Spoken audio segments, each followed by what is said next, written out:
तो हेलो दोस्तों, मैं रामपाल राजवंशी स्वागत करता हूं आपका अपने इस छोटे से चैनल जीएस वाला पे। और बताइए आप कैसे हैं। आई होप आप बिल्कुल बढ़िया होंगे और अपनी तैयारी बहुत अच्छी तरीके से कर रहे होंगे। तो भाई, जैसा कि आपको पता है कि मैं इस चैनल पे जीएस का जो है छोटा छोटा वीडियो लेके आता हूं। तो मैंने आपसे पहले वादा किया था कि भाई जो यूपी पैट 2027 में जो परीक्षा होने वाली है उसका जो है जीएस का जो है जीएस पोर्शन पहले उसका सोपड़ा साफ करेंगे। तो उसके जो सिलेबस का वीडियो मैंने आपको बना के चैनल पे डाल दिया है। भाई, अगर आप नहीं अभी सिलेबस इसका पता किए हैं कि भाई UP triple S C PET exam में बैठना चाह रहे हैं और सिलेबस नहीं पता है, तो चैनल पे जाइए, आराम से मिल जाएगा मेरे। और मैंने UP triple S C PET 2027 करके एक प्ले लिस्ट बना दी है। जो कुछ मैं प्ले लिस्ट में जो कुछ अपनी जीएस की वीडियो डालूंगा उसी में आपको एड ऑन मिल जाएंगी। तो ज़्यादा बात ना करते हुए मैं भाई पहले एक क्लास ले चुका हूँ जीएस का, और यह जो है आज का दूसरा क्लास है जीएस में। टॉपिक क्या रहने वाला है? टॉपिक वैदिक सभ्यता रहने वाला है। ठीक है, इससे पहले सिंधु घाटी सभ्यता हमने पढ़ी थी, जिसमें हमने पढ़ा था कि सिंधु घाटी सभ्यता के जो मुख्य मुख्य स्थल हैं, कहाँ से क्या प्राप्त हुआ है। तो बड़ी अच्छी तरीके से हमने उसको समझा था और क्वेश्चन भी मैंने उस पर थोड़े बहुत करवा दिए थे, जहाँ लगभग क्वेश्चन जो बन रहा है वहाँ से मतलब जो है कवर हो जाएगा आपका। तो हमने पढ़ा था कि वह कैसी सभ्यता थी। तो जो सिंधु घाटी सभ्यता थी वह शहरी सभ्यता थी और वहाँ के लोग बहुत ही शार्प दिमाग के थे उस जमाने में। तो आज का जो टॉपिक है वो वैदिक सभ्यता से है कि वैदिक सभ्यता जो है हमारी कब से कब तक रही पीरियड। तो पीरियड की बात कर लेते हैं, टाइम पीरियड की बात कर लेते हैं। जो वैदिक सभ्यता है भैया वह दो भागों में बटा है, पूर्व वैदिक काल और उत्तर वैदिक काल। ठीक है, यहाँ पे आपको ज़्यादा लाइट दिख रहा होगा, लेकिन आप मैनेज कर लेना कि यहाँ पे मैंने लिखा है उत्तर वैदिक काल, क्योंकि जो वैदिक सभ्यता है इसे दो भागों में भैया बांटा गया, पूर्व वैदिक काल और उत्तर वैदिक काल। इसका टाइम पीरियड अगर बात करेंगे तो 1500 BC से लेके 1000 BC। ठीक है, और उत्तर वैदिक काल की अगर टाइम पीरियड की बात करेंगे तो यहाँ पे 1000 BC से लेके 600 BC। ठीक, यह इसका टाइम पीरियड है। आपको दिमाग में बैठा लेना है कि जो वैदिक सभ्यता है वो दो भागों में बांटा गया है। पहला भाग है पूर्व वैदिक काल, जो 1500 से लेके 1000 BC तक इसका समय काल रहा, और उत्तर वैदिक काल जो है 1000 BC से लेके 600 BC तक माना जाता है। तो यह है कि इसकी मोटी मोटी बात हो गई। अब फिर इसमें पढ़ेंगे कि जो आर्य लोग आए थे वो कहाँ से आए थे, खैबर दर्रा, ये जो कुछ है उसका निपटारा करेंगे। और वीडियो का थोड़ी ज़्यादा हो जाती है, 25 या 30 मिनट की हो जाती है, तब भी आप बोर महसूस ना करना कि भाई, क्योंकि थ्योरी अगर पढ़ना है तो थोड़ा बहुत समझना ही पड़ेगा, क्योंकि क्वेश्चन करने से कुछ नहीं होता जब तक आपको जड़ नहीं पता है। ठीक है, ठीक भाई, आगे बढ़ते हैं। तो आपने ये पढ़ लिया। अब देखते हैं कि वैदिक सभ्यता का जो निर्माण है,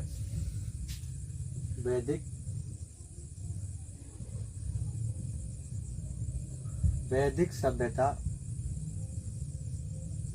का निर्माण कैसे हुआ। ठीक है, कब हुआ तो आप लोगों ने समझ ही लिया है, कैसे हुआ वो देख लेते हैं।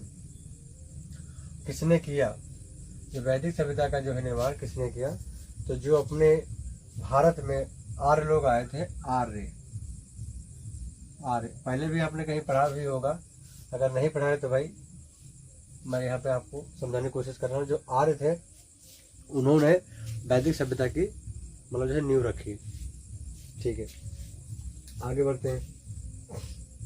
अगर बात की जाए, एसएससी बहुत बार जो है पूछ चुका है, जो आर्य शब्द है यह कोई जाति विशेष है या क्या है? तो यहाँ पे एसएससी बहुत बार पूछ चुकी है। तो आर्य जो है भैया, आर्य कोई जाति विशेष का नाम नहीं है। आर्य जो है, आर्य शब्द का जो मतलब होता है,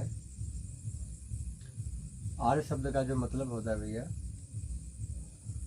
आर्य शब्द का मतलब जो होता है यह एक भाषा सूचक शब्द है, सिर्फ भाषा सूचक, ना कि जाति सूचक। ठीक है, अगर आपसे पूछेगा कि आर्य जो है वह कैसा शब्द है, तो भाषा सूचक शब्द है। ठीक है, चलिए उम्मीद करता हूँ आपको यहाँ तक समझ में आया होगा। थोड़ा इसको इरेज करने के लिए भाई मैं ढूंढ रहा हूँ, मिल नहीं पाया, चलो हाथ से ही कर दे रहा हूँ।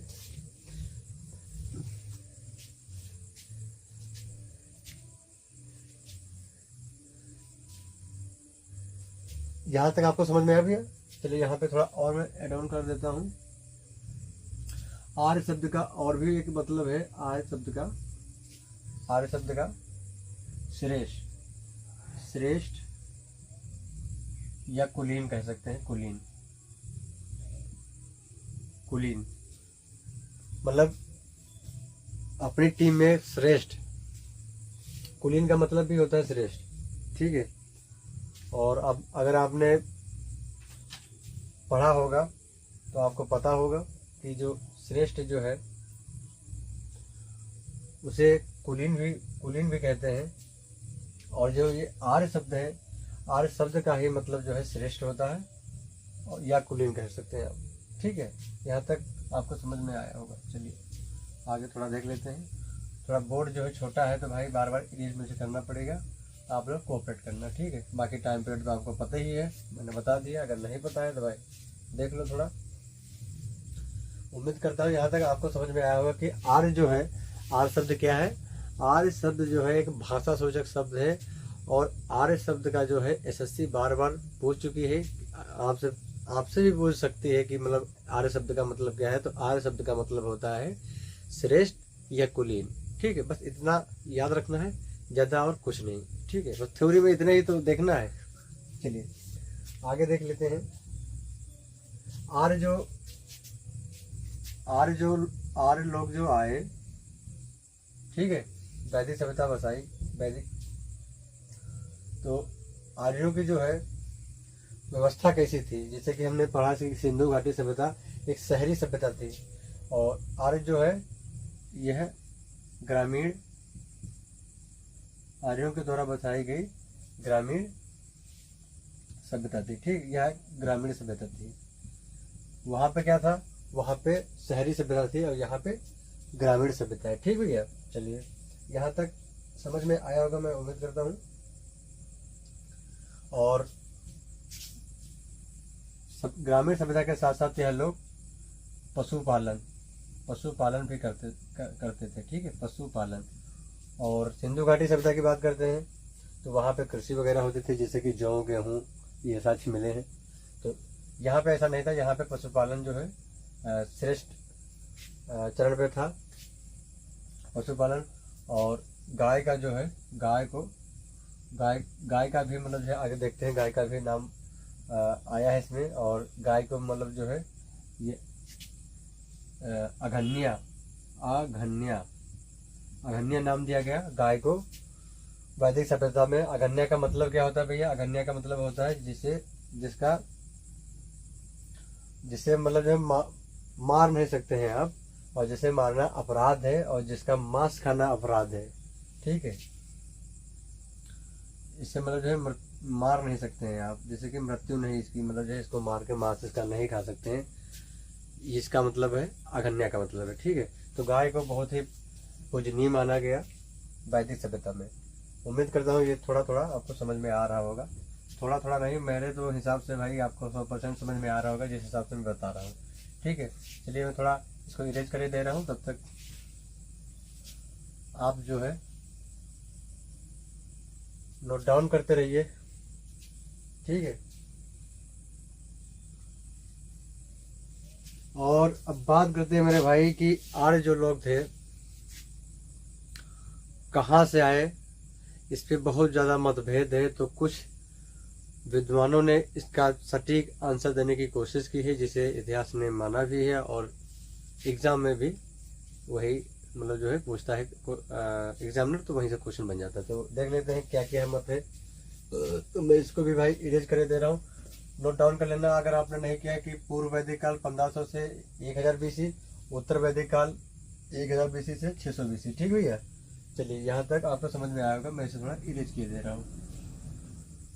इरेज इसलिए कर रहा हूँ बार बार भाई, क्योंकि बोर्ड है थोड़ा छोटा तो आप लोगों को थोड़ा बहुत यार कोऑपरेट करना पड़ेगा। ठीक मेरे भाई, मेरे बड़े भाई, मेरे छोटे भाई। बाकी आप चिंता मत करिए, अगर आप थोड़ा थोड़ा जुड़े रहेंगे मुझसे तो जितना भाई मुझसे हो पाएगा मैं कोशिश करूँगा आप लोगों को मतलब जो है अपनी बातों को आप तक पहुँचाने की। और मैं उम्मीद करता हूँ कि अगर आप लगे रहे मेरे साथ तो पेट 2027 बढ़िया नंबर से आप पास करेंगे। और ये मत सोचिए कि पेट एक ऐसे ही पेपर है और इसके बाद कोई ये तो है नहीं कि मतलब वैकेंसी कोई देगा पेट निकालने के बाद। लेकिन भाई ये है, आप पेट पास करते हैं तो इसके थ्रू जितनी भी वैकेंसी आएंगी वो अच्छे नंबरों से अगर पास करते हैं, खाली पास करना जरूरी नहीं है, अच्छे नंबरों से पास करना जरूरी है। तो पहले आप अच्छे नंबर से अगर पास होते हैं तो जितनी भी वैकेंसी इसके अंडर में आएंगी उसमें आपको सबसे पहले मौका मिलेगा। चलिए, तो यहाँ पे मैं लिख दे रहा हूँ भाई विद्वान।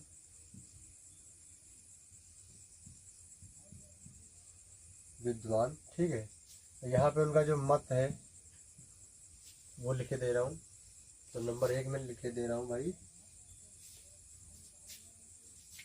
जो बहुत ही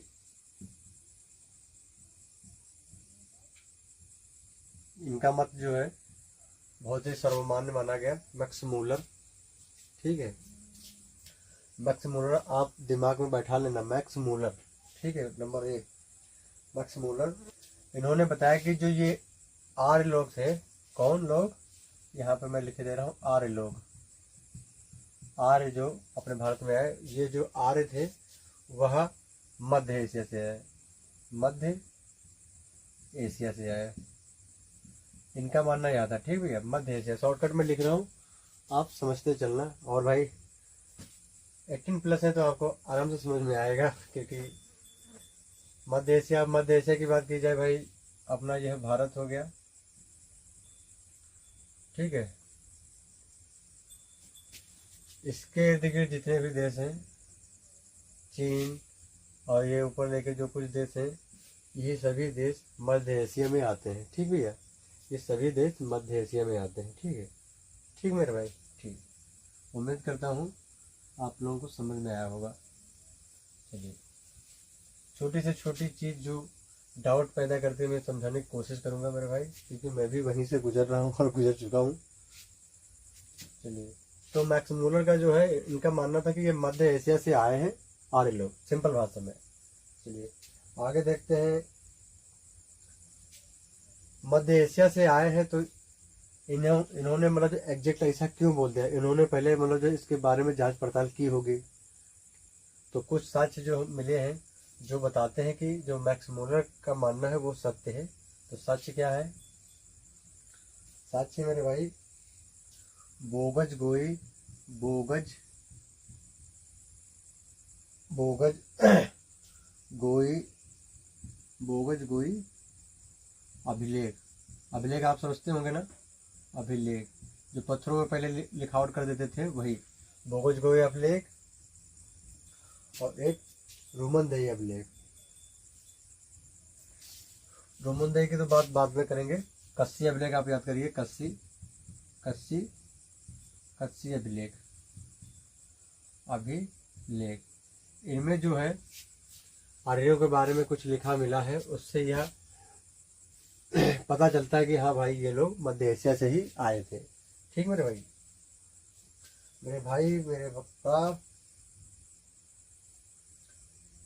और ये जो बोगज गोई अभिलेख है मेरे भाई, बोगज गोई अभिलेख है, ये 1400 बीसी में प्राप्त हुआ। 1400 बीसी में से मतलब खोजा गया, तब जाके मुझे मतलब जो पता चला कि जो आर्य लोग थे वो मध्य एशिया से ही आए हैं। कुछ ऐसी बातें इसमें बोगज गोई अभिलेख में लिखी थी जिससे यह पता चलता है कि आर्य जो है मध्य एशिया से ही आए थे। इसीलिए जो है मैक्स मूलर का जो सिद्धांत है, उनका मत है, वह ज़्यादा ही मान्य है, सर्वमान्य। चलिए, उम्मीद करता हूँ यहाँ तक आपको समझ में आया होगा। वीडियो थोड़ा बड़ी हो जाएगी तो उससे आप परेशान मत होना।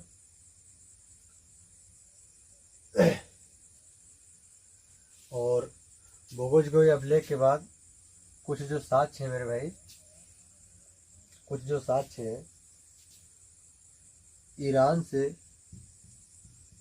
ईरान से भी प्राप्त हुए, ठीक है, ईरान से भी प्राप्त हुए।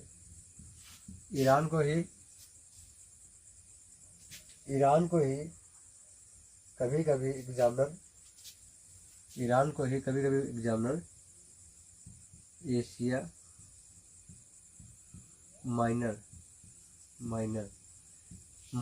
माइनर भी लिख देता है, ठीक है भाई, एशिया माइनर। तो आपको कंफ्यूज नहीं होना है। ईरान से कुछ अगर पूछेगा, ईरान से जो साक्ष्य मिले तो आपको बताना है कि हाँ ईरान से मिले हैं। अगर एशिया माइनर लिख देता है तो आपको घबराना नहीं है, समझ लेना है कि भाई ईरान की ही बात कर रहा है, ठीक है। तो उम्मीद करता हूँ यहाँ तक आपको समझ में आया होगा, ठीक है। अगर नोट डाउन करना चाहें तो नोट डाउन कर लीजिए, स्क्रीनशॉट लेना चाहें थोड़ा स्क्रीनशॉट ले लीजिए मेरे भाई, फिर आगे बढ़ते हैं, ठीक है। हाँ चलिए, थोड़ा इसको मैं इरेज किए दे रहा हूँ आगे के लिए। चलिए पढ़ते रहिए भाई, दिलो दिमाग फेफड़ा किडनी सभी में उतार के जाऊंगा मैं ये क्लास। थोड़ा ज़्यादा समय लूँगा, लेकिन अगर साथ साथ नोट डाउन करेंगे ना और इसको एक बार रिवीजन मान लेंगे भाई, आप रिवीजन मान लेंगे। कोई भी किताब आप उठा के देख लीजिए, लूसेंट जो कुछ है भाई, मैं तो लूसेंट से ही आपको निचोड़ दे रहा हूँ, ठीक है। और कोई भी टीचर का जो कुछ है आप उठा के देख लीजिए। अगर क्वेश्चन यहाँ से अगर कम बन जाए तो आप आगे कमेंट कर देना कि भाई आप जो बता रहे हैं, आप जो साझा कर रहे हैं बात, वो बिल्कुल आपकी गलत है, ठीक है। रूमनदेही जो अभिलेख था मेरे भाई, और रूमनदेही अभिलेख जो हमने पढ़ा भी, रूमनदेही अभिलेख,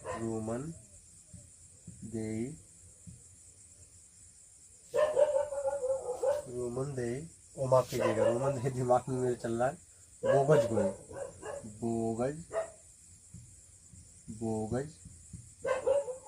गोई, ठीक है, बोगज गोई। इस अभिलेख में मेरे भाई किन किन देवताओं के जो है वर्णन मिले हैं, किन किन देवताओं के नाम मिले हैं, यह जानना जरूरी है। तो बोगज गोई जो अभिलेख है मेरे भाई, बोगज गोई जो अभिलेख है, इसमें इंद्र वरुण, ठीक है, इंद्र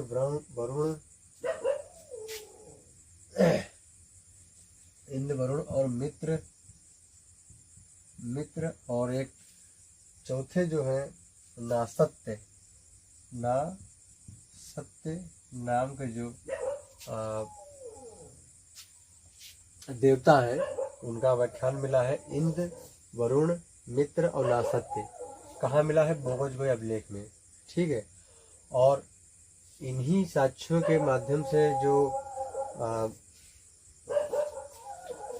मैक्स मूलर का जो मत है वह बिल्कुल सटीक बैठता है, क्योंकि वैदिक सभ्यता में भी इंद्र और वरुण और मित्र और नासत्य इन देवताओं का उल्लेख मिलता है। तो इससे सिद्ध यह होता है कि भाई जो मैक्स मूलर जी हैं, इस सत्यवाद जो है 100% तक सत्य है और सत्यवाद कह रहे हैं, ठीक है। और सत्यवाद क्या है? उनका मानना था कि यह जो आर्य लोग हैं यह मध्य एशिया से आए हैं, ठीक है। चलिए, उम्मीद करता हूँ आपको यहाँ तक समझ में आया होगा, ठीक है भाई। चलिए अब बात कर लेते हैं जो अपने भारत के बाल गंगाधर तिलक जो थे, बाल पाल, ये आपने पढ़ा होगा, बाल गंगाधर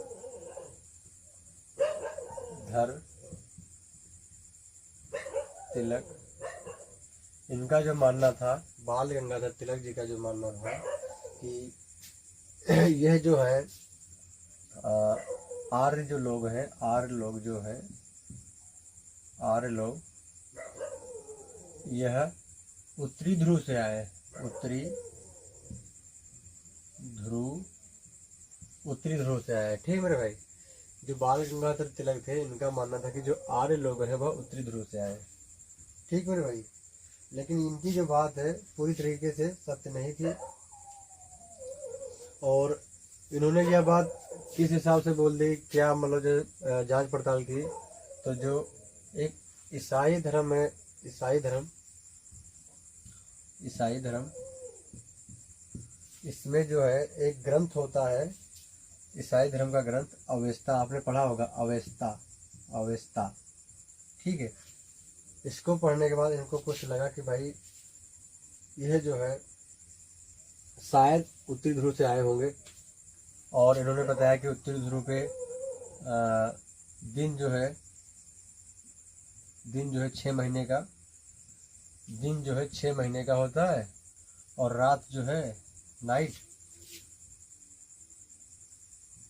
में लिखे दे रहा हूँ, नाइट जो है वो भी 6 महीने की होती है। तो भाई यह तो तिलक जी ने बता दिया कि भाई दिन जो है 6 महीने तक होता है और रात जो है 6 महीने तक होती है। और कुछ ऐसे उनके अवस्था ग्रंथ में भी मतलब जो है यह बात लिखी थी, तो उसके माध्यम से उन्होंने बता दिया कि ये उत्तरी ध्रुव से आए थे। तो आपने पढ़ा होगा, जब जियोग्राफी आप पढ़ेंगे, ठीक है, तो यह पृथ्वी के बारे में पढ़ेंगे, यह विषुवत रेखा हो गई 0 डिग्री, और यहाँ पर आप पढ़ेंगे उत्तरी ध्रुव, यहाँ पढ़ेंगे आप दक्षिणी ध्रुव, ठीक है। यहाँ पर भी अब जो तिलक जी है यहाँ की बात कर रहे हैं, उत्तरी ध्रुव की बात कर रहे हैं कि यहाँ पे 6 महीने का दिन और 6 महीने की रात। अरे मेरे भाई, यहाँ पे अगर 6 महीने का दिन 6 महीने की रात अगर हो रही है, तो यहाँ पर भी 6 महीने का दिन और 6 महीने की रात होगी, है कि नहीं? आपने पढ़ा भी होगा। तो यहाँ पर भी 6 महीने का दिन, 6 महीने का दिन और 6 महीने की रात होगी। वैसे ही यहाँ पे अप्लाई होगा। तो यहाँ इस माध्यम से इनका जो है, जो तथ्य इन्होंने रखा, जो मत अपना इन्होंने रखा, वह थोड़ा गलत और सटीक मतलब जो है नहीं साबित हुआ। इसीलिए जो है ज़्यादातर जो है मैक्स मूलर जी का ही सिद्धांत जो है, उनका जो मत है, उससे मतलब जो है माना गया। तो आप समझ लीजिए थोड़ा, बस चलते हैं, थोड़ा आगे बढ़ते हैं। चलिए आगे बढ़ते हैं। तो आपने पढ़ा कि मैक्स मूलर जो थे उन्होंने बताया कि ये उत्तरी ध्रुव मध्य एशिया से आए थे, और तिलक जी ने बताया कि यह उत्तरी ध्रुव से आए थे। किसके आधार पर? ईसाई धर्म के अवस्था ग्रंथ के आधार पर, ठीक है मेरे भाई। चलिए, उम्मीद करता हूँ यहाँ तक आपने अपने दिमाग में यह बात बिल्कुल अच्छी तरीके से बिठा ली होगी, या मेरे भाई गलत नहीं होगा, ठीक है। चलिए थोड़ा वेट करते हैं। ठीक है मेरे भाई, यहाँ तक आपको समझ में आया। चलिए आगे बढ़ते हैं। तो पहला पढ़ा हमने मैक्स मूलर के मत को, और दूसरे नंबर पे पढ़ा हमने माफ कीजिएगा, तिलक जी के मत को, और तीसरे जो है दयानंद सरस्वती जी, दयानंद सरस्वती जी, इनके बारे में आपने पढ़ा होगा, जिन्होंने कहा कि वेदों की ओर लौटो, पढ़ा होगा आपने, वेदों की ओर लौटो, इन्होंने नारा दिया था। इनका मत जो है, दयानंद सरस्वती जी का मत जो है, इन्होंने बताया कि यह जो आर्य लोग हैं वह तिब्बत से आए, तिब्बत से आए, ठीक है। चीन वाला जो एरिया है भाई, तिब्बत, वहाँ का इन्होंने बताया। तो ये जो 3 थे, कुछ मोस्ट जो मत है इनके, तीन लोगों के, तो यहीं पे मतलब जो है एग्जामिनर सिमट जाता है, यहीं इनसे ही पूछ लेता है, ठीक है। तो मैक्स मूलर उन्होंने बताया कि यह जो है मध्य एशिया से आए थे, मध्य एशिया, ठीक मेरे भाई। तिलक जी ने बताया कि यह जो है उत्तरी ध्रुव से आए थे, उत्तरी ध्रुव। बस इतना सटीक याद करना है, ज़्यादा कुछ नहीं। एग्जाम ओरिएंटेड जो है पढ़ेंगे तभी काम हो पाएगा। और अगर चाहो तो इस पर 2-2, 3-3 घंटे क्लास होता रहेगा भाई इसी टॉपिक पे, लेकिन उससे कोई मतलब नहीं निकलता है, क्योंकि वो एक बड़े लेवल की तैयारी हो जाती है भाई। पेट के लिए बस इतना ही ठीक ठाक है, ठीक है। तो मैक्स मूलर ने बताया कि मध्य एशिया से आए थे यार, तिलक ने बताया कि उत्तरी ध्रुव से आए थे, और दयानंद सरस्वती जी ने बताया कि यह तिब्बत से आए थे। तो थोड़ा नोट डाउन कर लीजिए शॉर्टकट, आप अगर करना चाहें तो, अगर स्क्रीनशॉट लेना चाहें तो स्क्रीनशॉट ले लीजिए। थोड़ा मैं साइड हो जा रहा हूँ इसीलिए बार बार। चलिए भाई फटाफट कर लीजिए फटाफट। चलिए थोड़ा मैं इसे साफ करके दे रहा हूँ भाई, साफ किए दे रहा हूँ। उम्मीद करता हूँ यहाँ तक तो आप समझ ही चुके होंगे। अब ये मत वाला जो फंडा है इसको हम साफ करते हैं। तो आप समझ चुके हैं कि कुछ जो मत हैं वो क्या क्या है। अब बात करते हैं जो आर्य समाज था। आर्य समाज था जो वह कितने भागों में बटा था। आर्य समाज मैं साइड इसलिए हो जा रहा हूँ भाई क्योंकि यहाँ पे जो है इस एरिया में ज़्यादा लाइट लग रही है, तो इसकी वजह से मैं साइड में लिख रहा हूँ। आर्य समाज कितने भागों में बटा था। मैं पहले से भाई इसको लिख के लेके आ सकता था, लेकिन उसमें ज़्यादा मज़ा नहीं आता है। इसमें थोड़ा हाथ भी साफ हो रहा है और मैं थोड़ा बहुत आपको समझा भी पा रहा हूँ जितना मुझसे हो पा रहा है। ठीक है, और गड़बड़ियाँ तो अच्छे अच्छे टीचरों से हो जाती हैं। तो मैं तो एक आप एज ए स्टूडेंट के मतलब जो है हिसाब से आपको बता रहा हूँ। उसमें मुझे कोई वो नहीं कि अगर मुझसे कुछ हो जा रहा है गलत बताने में तो बेझिझक आप उसमें मतलब जो मेरी वीडियो के नीचे कमेंट कर सकते हैं कि भाई आपको ये बोलना था, आपने ये बोल दिया, मैं उसको स्वीकार कर लूँगा। ठीक है मेरे भाई, और उसमें सुधार करूँगा। ये नहीं कि भाई मैं मानूंगा ही नहीं कि भाई मैंने जो पढ़ा दिया वही नहीं। भाई जो मैंने पढ़ाया वो मुझसे गलत भी हो सकता है, या मैं मुझसे कुछ और बोलूँ और लिख कुछ और दूँ, ये भी हो सकता है। तो वो मैं ज़रूर जो है सुधार करूँगा। अगर मुझसे ऐसा कुछ हो जा रहा है तो आप कमेंट में बताना आराम से। ठीक मेरे भाई, चलिए आर्य समाज कितने भागों में बटा था। यह 5 भागों में बटा था। 5 भागों में, अगर लाइट की वजह से नहीं दिख रहा है तो मैं आपको बता दे रहा हूँ कि 5 भागों में बटा था। ठीक मेरे भाई, 5 भागों में बटा था। तो कैसे कैसे बटा था, तो पहले नीचे से देख लेते हैं। यहाँ से देख लेते हैं भाई, यहाँ से उम्मीद करता हूँ आपको दिख रहा होगा। पहले था कुल, फिर इसके ऊपर जाएंगे, कुल के ऊपर जाएंगे थोड़ा सा। ठीक मेरे भाई, कुल के ऊपर जाएंगे तो ग्राम। ग्राम तो समझते होंगे ना आप, ग्राम गांव। बहुत ही मेरे दोस्त गांव से ही शायद हो सकते हैं। तो गांव जो है ग्राम आप समझते होंगे। पहले कुल फिर ग्राम, फिर इसके ऊपर जाएंगे। ऊपर जाने के बाद विष होता था, विष उस टाइम आर्य समाज के टाइम पे। विष के ऊपर जाएंगे तो जन मिलेगा, जन।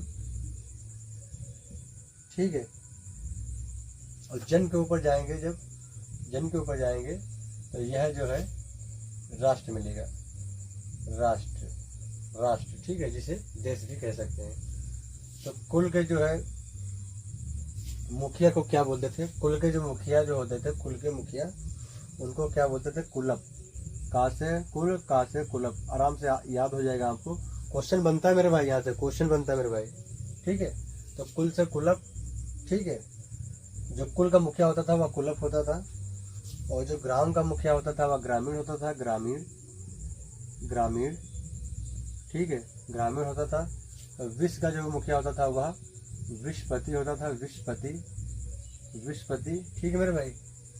जन का जो है, जन का जो मुखिया होता था जनपति होता था, जनपति। ठीक है, जनपति। और राष्ट्र का जो मुखिया होता था वह होता था राजा।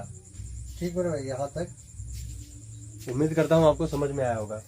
देख लेते हैं एक बार कि कुल का जो है मुखिया कुलप होता था, ग्राम का ग्रामीण, विश्व का विश्वपति, जन का जनपति और राष्ट्र का राजा, जैसे कि प्रेसिडेंट अपने वहाँ के इसमें होते हैं। ठीक है, चलिए यह जो है 5 भागों में बटा था। उम्मीद करता हूँ आपको समझ में आया होगा, क्योंकि भाई बहुत सिंपल भाषा में और सरल भाषा में मैं आप लोगों के साथ साझा कर रहा हूँ। अब देख लेते हैं कुछ ऋग्वैदिक काल की नदियाँ और उनके नए नाम। ठीक मेरे भाई, ऋग्वैदिक काल की नदियाँ आप अगर नोट डाउन करना चाहें तो नोट डाउन करिए, और स्क्रीन शॉट अगर लेना चाहें तो स्क्रीन शॉट ले लीजिए। मैं थोड़ा साइड में हूँ। ठीक है, चलिए अब इसको थोड़ा साफ किए दे रहे हैं भाई। अब कुछ पढ़ लेते हैं जो मोस्ट नदियों के नाम जो है कि ऋग्वैदिक काल में उनको क्या बोलते थे, अब उनको क्या बोला जाता है। यहाँ से क्वेश्चन पूछता है, और हिस्ट्री बहुत ही बोरियत महसूस कराती है, लेकिन भाई अगर बोरियत के साथ पढ़ेंगे तो बोरियत ही महसूस होगा, और हंसी खेल मजाक के साथ चलते रहेंगे तो आराम से होता रहेगा और आराम से हो जाएगा। ठीक है। ऋग वैदिक काल की नदियाँ। अब मार्कर जो भाई मैं चेंज किए दे रहा हूँ, प्रॉब्लम कर रहा है। ये रात का भाई लगभग बढ़ चुका है 12 और मैं आप लोगों के लिए बना रहा हूँ वीडियो।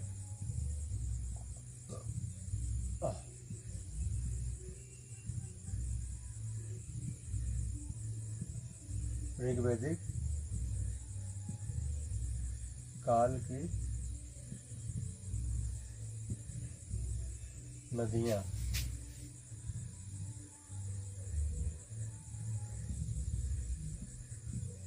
ठीक है भाई। यहाँ पे मैं लिख दे रहा हूँ नदी,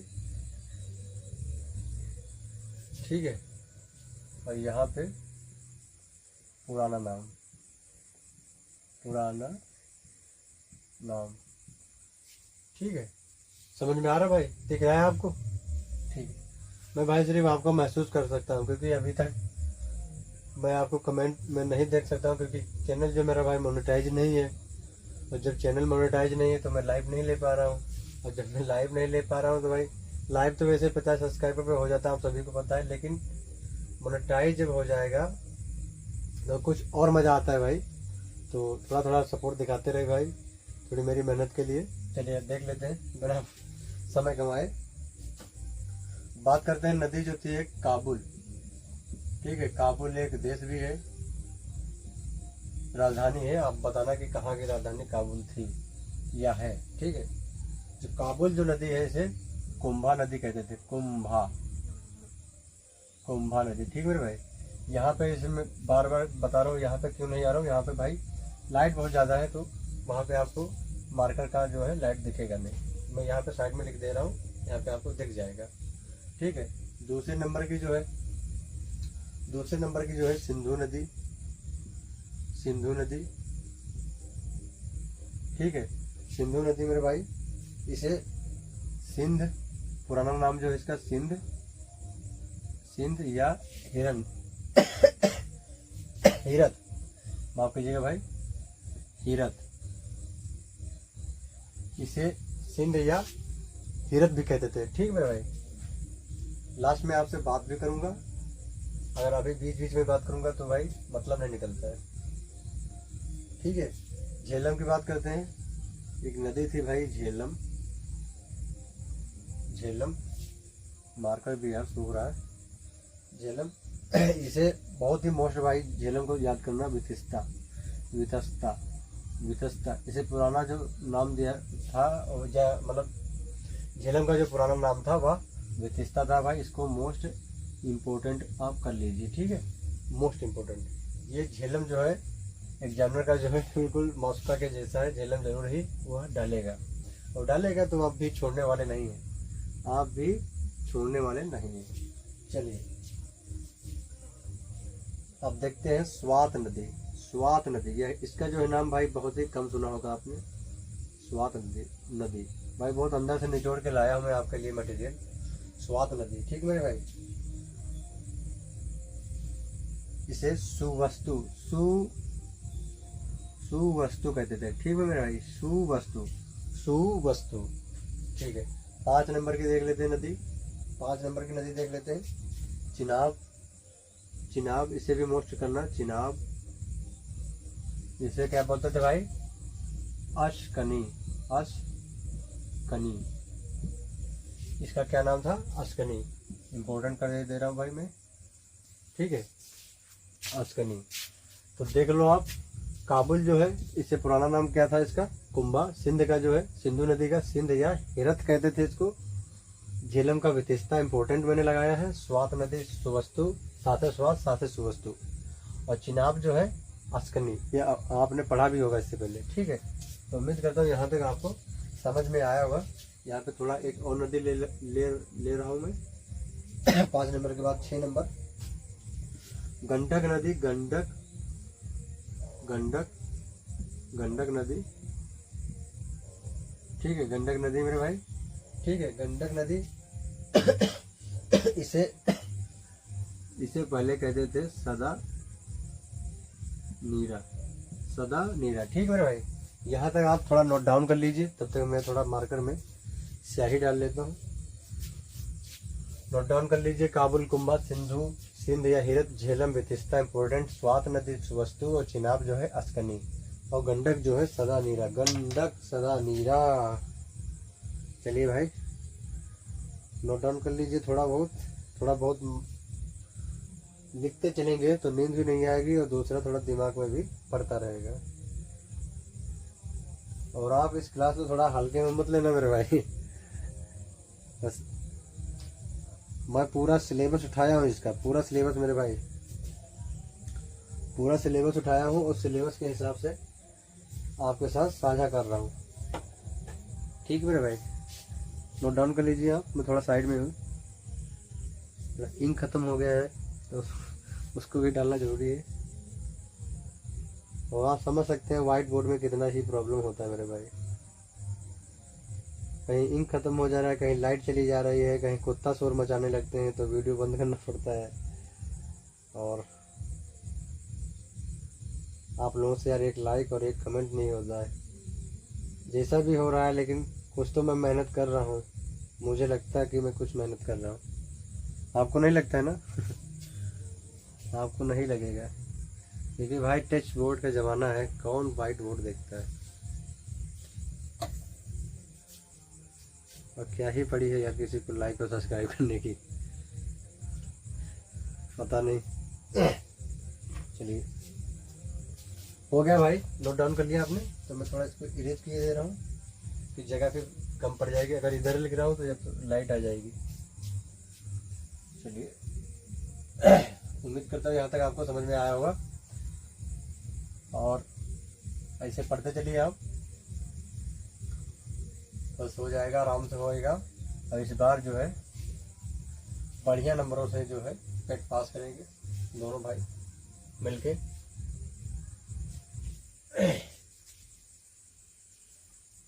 तो गंडक हमने पढ़ लिया था, सदा नीरा। अब बात करते हैं घग्गर की, 7वें नंबर की। अरे चल जा मेरे भाई, चल जा। घग्गर थोड़ा थोड़ा आपको दिख रहा होगा मेरे भाई, अब ये भी इंक डाला हूँ इसीलिए नहीं चल रहा। ठीक है, घग्गर।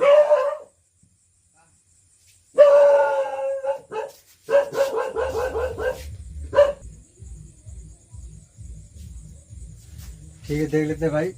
घग्गर जो है, थोड़ा मैं टॉमी शोर कर रहा था, उसके पास गया था भाई शांत कराने के लिए। तो जो घग्गर है, घग्गर का जो पुराना नाम है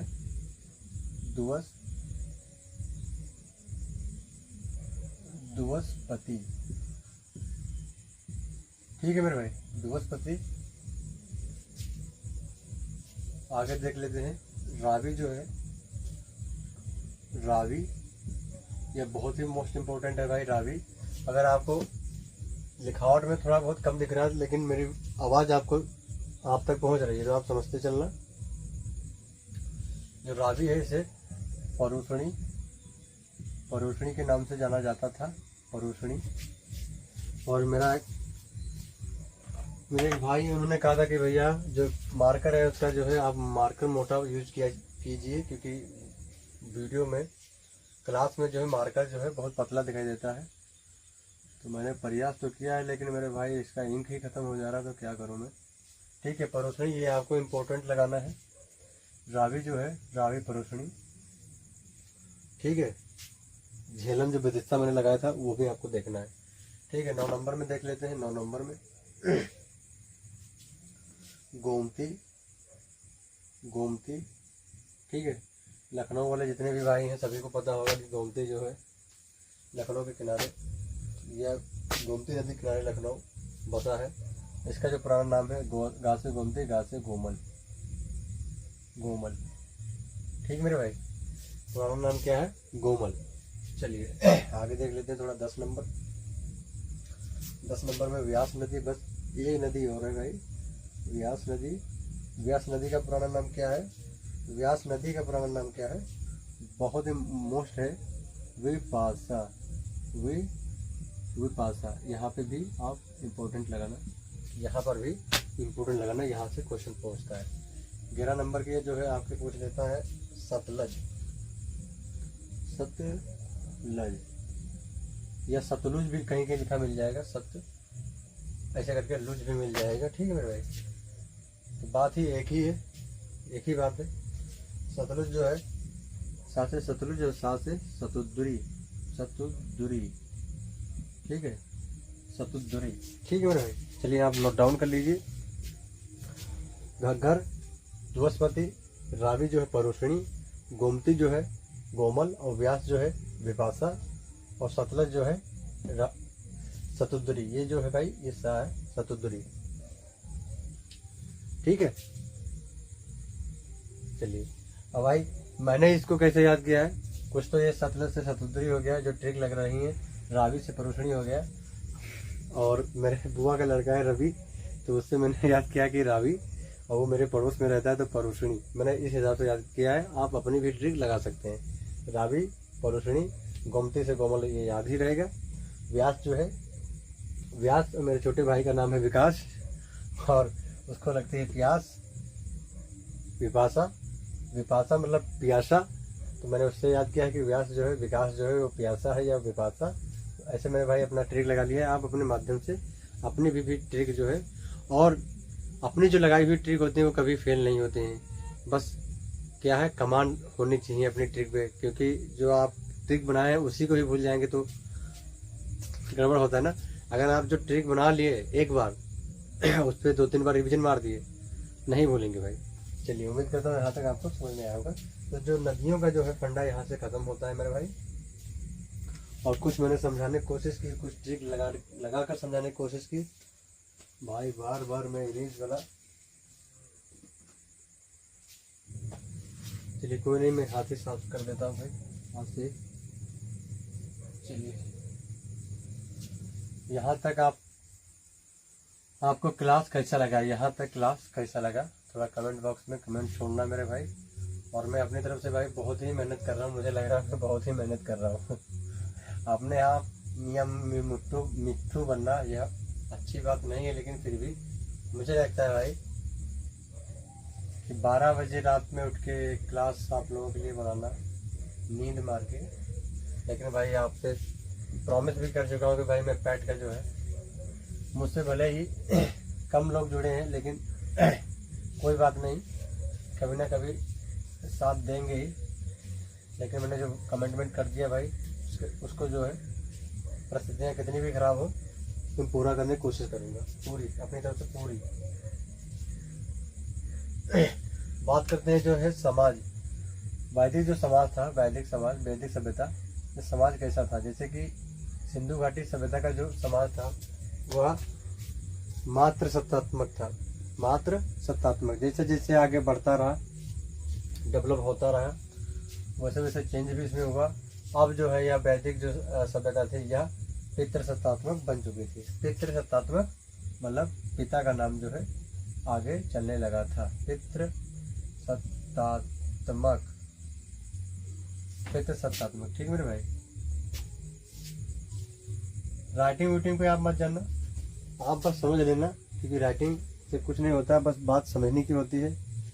बाकी बहुत ही खराब राइटिंग वाले बहुत अच्छा समझा के चले जाते हैं। ठीक मेरे भाई, तो यह जो समाज था, यह समाज था कैसा था, पितृ सत्तात्मक समाज था। और सिंधु घाटी सभ्यता जो हमने इससे पहले क्लास किया वह कैसा था, वह मात्र सत्तात्मक था। मतलब मम्मी का जो नाम था वो आगे जाता था, और बच्चों को मम्मी के नाम से पुकारा जाता था। जैसे कि बात करते हैं, आपने कृष्ण भगवान के बारे में तो पढ़ा ही होगा, सुना ही होगा। तो जो कृष्ण भगवान थे वो देवकी नंदन के नाम से ज़्यादा माने जाते थे।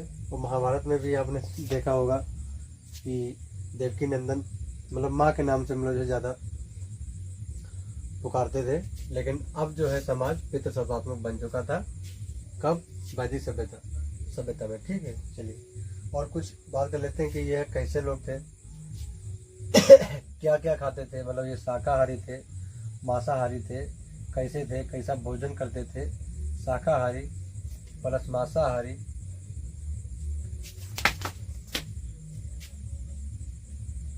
ठीक है, तो बात करते हैं यह जो थे ये शाकाहारी भी थे भाई और मांसाहारी भी थे।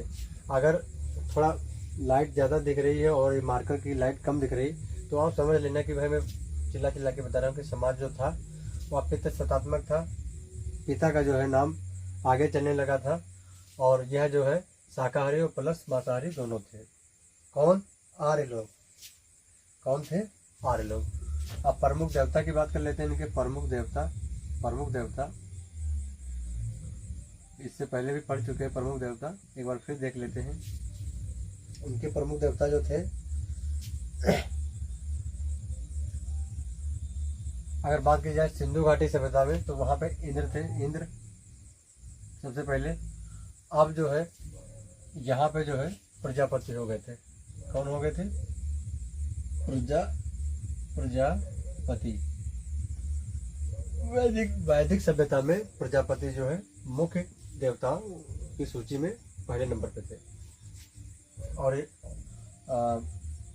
सिंधु घाटी सभ्यता में इंद्र पहले नंबर पे थे। ठीक मेरे भाई, चलिए आगे बढ़ते हैं।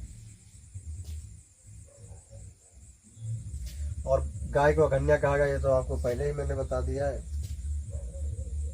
मरुस्थल की बात की जाए, यहाँ पे क्वेश्चन एक पूछता है कि मरुस्थल, उस समय जो मरुस्थल थे आर्य लोगों के टाइम पे, मरुस्थल इनको क्या किस नाम से जाना जाता था? यहाँ से क्वेश्चन पूछता है ना कि मरुस्थल को मतलब क्या बोला जाता था, और क्वेश्चन पूछ भी चुका है। तो यहाँ से जो PYQ मैंने देखा है, यहाँ से क्वेश्चन बनता है भाई, इसे बोलते थे धनु। ठीक मेरे भाई, धन नहीं धनु। ठीक है, कुछ और इम्पोर्टेंट देख लेते हैं। जैसे कि पूछता है समुद्र उस समय जो है समुद्र को क्या बोलते थे? समुद्र को क्या बोलते थे? पारावत। पर्वत नहीं, पारावत। समुद्र को क्या बोलते थे? पारावत। मरुस्थल को क्या बोलते थे? धन्म। ठीक है।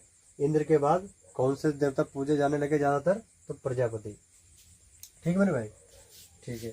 उम्मीद करता हूँ यहाँ तक आपको समझ में आया होगा। वीडियो थोड़ा लंबी हो जाएगी लेकिन कोई बात नहीं, जब तक समझ में नहीं आएगा तब तक क्या ही फायदा है पढ़ने से, क्योंकि आधा घंटे में अगर पूरा समझ में आ जाए तो भाई बड़ी बात है।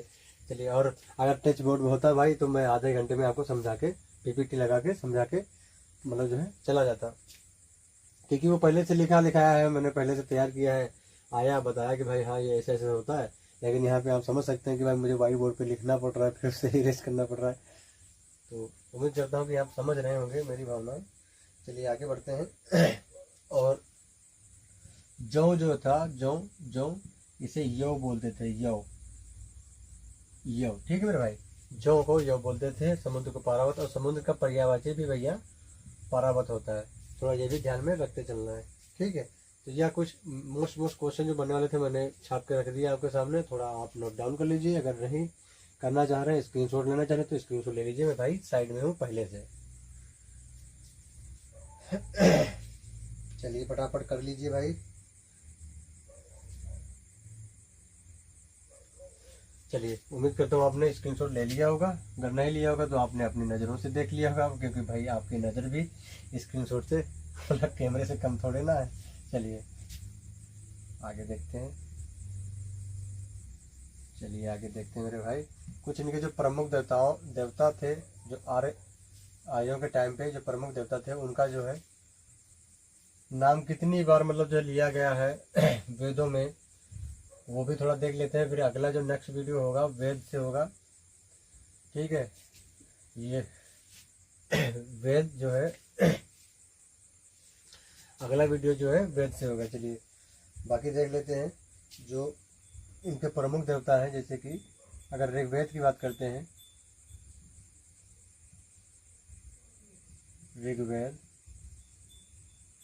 ऋग्वेद में मतलब जो है जितने भी देवता है उनका जो है नाम जो है कितनी बार लिया गया है, उसका एक सूची में आपके साथ साझा किए दे रहा हूँ। अगर इंद्र की बात करते हैं तो इंद्र का सबसे ज़्यादा मेरे भाई, इंद्र का सबसे ज़्यादा जो है नाम लिया गया है। कितनी बार? 250 बार। उसके बाद अग्नि हो गया। अग्नि का कितनी बार लिया गया मेरे भाई?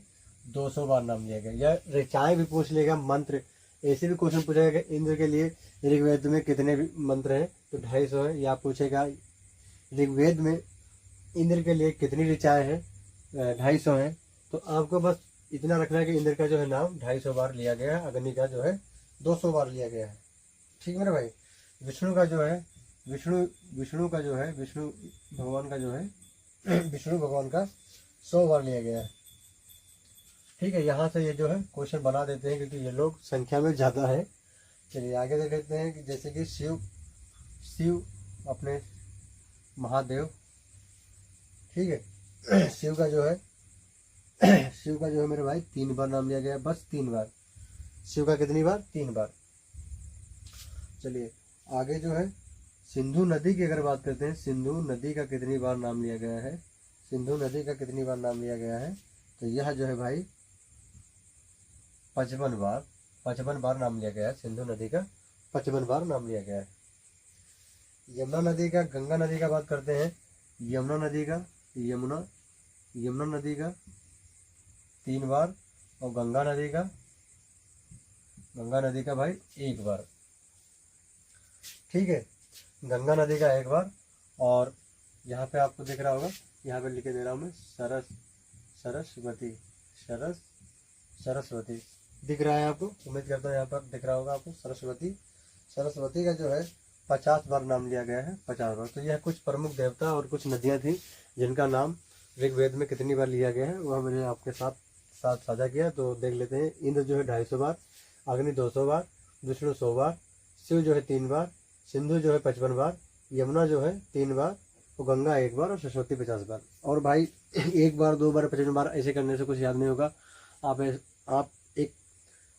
रफ कॉपी में भी अगर नोट्स बनाते हैं थोड़ा करके, और उसका एक बार क्लास खत्म होने के बाद एक बार रिवीजन मार देते हैं, या 2x पे क्लास को लगा के देख लेते हैं, तो आपको ज़रूर समझ में आ जाएगा, और 100% हमेशा के लिए आ जाएगा।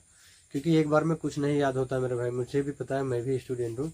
एक बार में कुछ नहीं याद होता है, बार बार लिख के याद करना पड़ता है। और छोटी क्लास में बताया भी जाता है कि अगर कोई भी चीज़ आपको याद नहीं हो रही है तो आप उसको रफ कॉपी पे बार बार लिख के जो है प्रैक्टिस करते रहिए, वो आपके दिमाग में घुस जाएगी। तो उम्मीद करता हूँ आपको यहाँ तक समझ में आया होगा। और नोट डाउन करना चाह रहे हैं तो कर लीजिए भाई, स्क्रीनशॉट लेना चाह रहे हैं तो स्क्रीनशॉट ले लीजिए। तब तो मैं थोड़ा एक लंबी सी सांस ले रहा हूँ, और उसके बाद थोड़ा और क्लास करते हैं, उसके बाद क्लास को विराम करेंगे क्योंकि टाइम हो रहा है भाई बहुत ज़्यादा। तो चलिए और साथ ही साथ बताता चलूँ भाई, जो सरस्वती नदी थी यह ऋग्वैदिक काल की सबसे पवित्र नदी थी। ठीक है, इसी के साथ मैं इसको थोड़ा साथ दे रहा हूँ। ठीक है, सरस्वती पवित्र नदी थी, 50 बार इसका जो है नाम लिया गया। गंगा 3 बार, गंगा 1 बार, यमुना 3 बार, सिंधु जो है 55 बार, शिव का नाम जो है 3 बार, विष्णु का जो नाम है 100 बार, और अग्नि का नाम जो है 200 बार, और इंद्र का नाम जो है सबसे ज़्यादा 250 बार। ठीक है भाई, चलिए उम्मीद करता हूँ यहाँ तक आपको समझ में आया होगा, और नहीं आया है तो आप एक बार फिर से भाई वीडियो को सरका के देख लेना, फिर बहुत बढ़िया से समझ में आ जाएगा।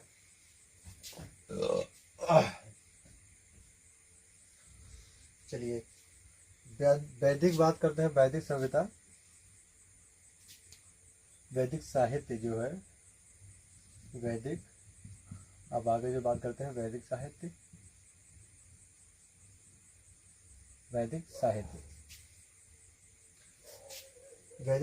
जो है भाई उपनिषदों में बटा हुआ है।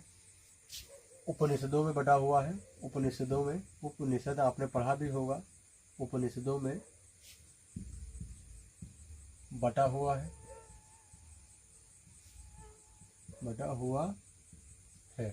ठीक है, जो वैदिक साहित्य है वह उपनिषदों में बटा हुआ। उपनिषद का मतलब क्या होता है? उपनिषद का जो मतलब क्या होता है, तो उपनिषद का मतलब देख लेते हैं। उप प्लस निषद, उप प्लस निषद से मिलकर उपनिषद बनता है। तो उप का मतलब क्या होता है?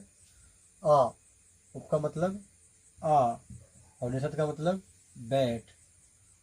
ठीक है, उप का मतलब क्या है भाई? आ, निषद का मतलब क्या है? बैठ। किसके समीप? जो ज्ञान बांटता हो, जैसे कि गुरु के समीप।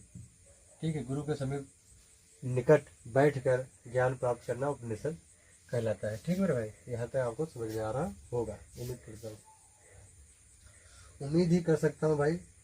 और ये जो उपनिषद है, उपनिषद जो है मेरे भाई, इसे वेदांत भी कहते हैं, वेदांत। ठीक है भाई, वेदांत। इनकी संख्या अगर पूछ लेता है तो इनकी संख्या हो जाती है भाई 108। उपनिषदों की संख्या हो जाती है 108 टोटल की अगर बात करता है कि बताइए कि उपनिषदों की संख्या कितनी है, तो 108 है।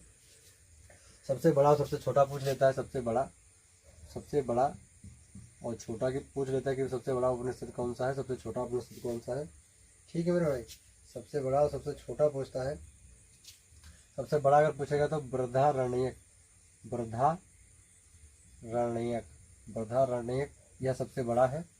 अगर सबसे छोटा पूछेगा सबसे छोटा पूछेगा तो वह जो हो जाएगा मुंडकोपनिषद,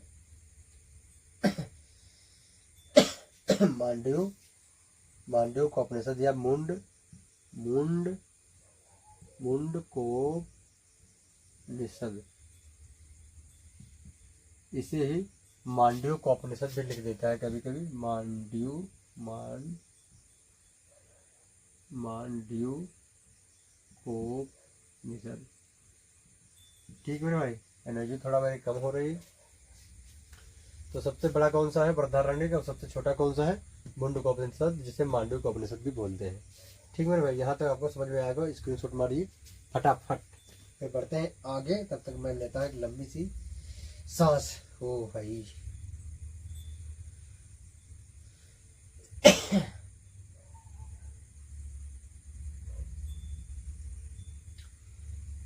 सबसे छोटा सबसे बड़ा हो गया। अब इसमें जो बृहदारण्यक है, इसी में मतलब जो है तमसोमा ज्योतिर्गमय ये सब बातें बोली गई इसमें। तमसोमा ज्योतिर्गमय और याज्ञवल्क्य यहाँ पे ये मोस्ट है भाई, याज्ञवल्क्य और गार्गी का संवाद। गार्गी एक बहुत ही विदुषी थी, मतलब माइंडेड उस समय बोल सकते हैं, बहुत दिमागदार। और याज्ञवल्क्य भी बहुत ही दिमागदार थे, बहुत ही दिमाग से मतलब जो है सुदृढ़ व्यक्ति थे। और इन्होंने मतलब जो एक बात बोली कि भाई मेरे पास गायें हैं और गायों को खोल के वह आदमी ले जा सकता है जो बहुत ही बुद्धिमान हो और मेरे सवालों को जवाब दे। तो भाई ये जो याज्ञवल्क्य थे, इन्होंने बोला ठीक है भाई, हम एक्सेप्ट करते हैं भाई, हम बहुत बड़े बुद्धिमान हैं, हम खोले लिए जा रहे हैं। तो खोल के चले। इनके आदमी जो थे याज्ञवल्क्य के जो साथ में थे, उनको बोला कि भाई चलिए खोल लीजिए, मैं देख लेता हूँ। जैसे इनको गाय खोल के लेके चलते हैं याज्ञवल्क्य के आदमी साथ के लोग, वैसे ही जो गार्गी थी वो बोलती है भाई आप बाद में खोलना, पहले मेरे सवालों का जवाब दीजिए। तो इनके बीच में संवाद होता है, उसी की बात बृहदारण्यक में बताया गया। और ये बहुत ही विदुषी थी, बहुत ही माइंडेड थी। ठीक है मेरे भाई, विदुषी मतलब बहुत ही दिमाग से बढ़िया। ठीक है, चलिए उम्मीद करता हूँ यहाँ तक आपको समझ में आया होगा। और तमसोमा ज्योतिर्गमय का मतलब जो होता है, तमसोमा ज्योतिर्गमय, इसमें जो बात की गई है तमसोमा ज्योतिर्गमय, तमसोमा आपने देखा होगा, तमसोमा ज्योतिर्गमय। ठीक है, तमसोमा ज्योतिर्गमय आपने स्कूलों में लिखा हुआ देखा होगा, किताबों में कॉपी में लिखा देखा होगा कि तमसोमा ज्योतिर्गमय अस्तोमा सदगमय। तो तमसोमा ज्योतिर्गमय का मतलब होता है कि जैसे कि भैया तमस होता है अंधकार, पढ़ा होगा आपने, तमस का मतलब होता है अंधकार। ठीक है, ज्योतिर्गमय मतलब उजाला। ठीक है, या प्रकाश बोल सकते हैं इसे, प्रकाश, कि मुझे अंधकार से जो है निकाल कर प्रकाश की ओर ले चलिए। ठीक है, इसका मतलब होता है तमसोमा ज्योतिर्गमय। और सत्यमेव जयते तो आपको पता ही होगा कि सत्य की हमेशा जीत होती है। ठीक है, और इसी में जो है भैया जो अपना बृहदारण्यक है, इसी में ओम जो था, ओम जो है, ओम का भी इसी में उल्लेख मिलता है, ओम शब्द का इसी में उल्लेख मिलता है। ठीक है, और बाकी कठोपनिषद और इसकी बात करते हैं कल, क्योंकि क्लास जो हो जाएगा बड़ा लंबा सा। और इसी में आप पढ़ेंगे 16 जो संस्कार होते हैं, 16 संस्कार, 16 संस्कार, ठीक है, जो जन्म से लेके अंत्येष्टि मृत्यु तक होते हैं, वो आप सभी को पता होगा। हिंदू धर्म में 16 संस्कार होते हैं। आप बोलेंगे तो एक वीडियो बना देंगे इस पर। बाकी उम्मीद तो थी कि आज ही क्लास में इसको निपटा दें, लेकिन क्लास बहुत ही लंबा हो चुका होगा क्योंकि मेरे पास टाइमर इधर नहीं है, वीडियो उधर चल रहा है।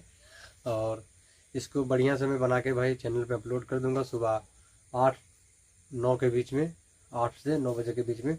बाकी क्लास देखने के बाद आप लोग एक कमेंट ज़रूर छोड़ना मेरे लिए कि भाई क्लास कैसा रहा, क्या मैं समझा पाया आपको, क्या आप कुछ भी समझ पाए मेरे माध्यम से, आप कुछ समझ पाए। अगर कुछ समझ पा रहे हैं या कुछ समझ में आ रहा है या आपको लग रहा है कि भाई मैं थोड़ी बहुत मेहनत कर रहा हूँ और थोड़ा ऊपर पढ़ने के प्रयास कर रहा हूँ, तो आप एक कमेंट करना और हो सके तो भाई सब्सक्राइब कर देना, और ज़्यादा प्यार आ जाए तो शेयर भी कर देना। तो मिलते हैं भाई नेक्स्ट क्लास में, तब तक के लिए धन्यवाद। जय हिंद।